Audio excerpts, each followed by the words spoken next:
This is President Faustin Archange Touadera at a recent political rally in Bangui.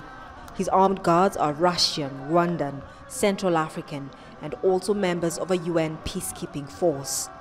Rwanda recently sent troops, and Russia says it has deployed hundreds of military instructors to help fight armed groups that control much of the country.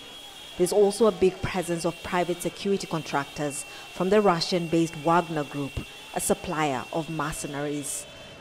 This mix begins to explain the country's complex geopolitics. Central African Republic is a fragile country.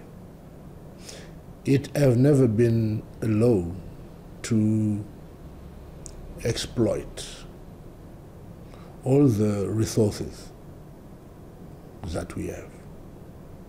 And that makes us, fragile.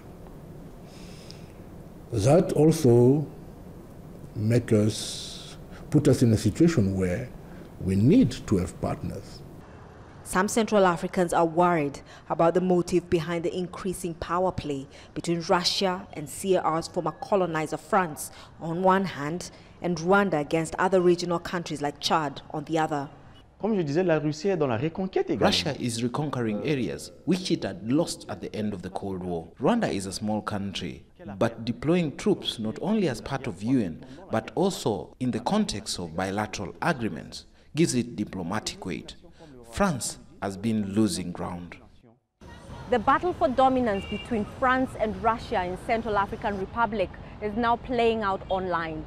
Facebook was recently forced to shut down many automated bot accounts spreading misinformation from both countries.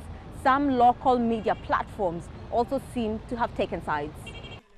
CAR is rich in gold, diamond, uranium, and other natural resources, yet it's one of the poorest and most unstable countries in the world. These residents of Bangui want an end to violence. They say they need the international help, but also want to feel they're in charge of their country's political affairs and wealth. Catherine Soy, Al Jazeera, Bangui.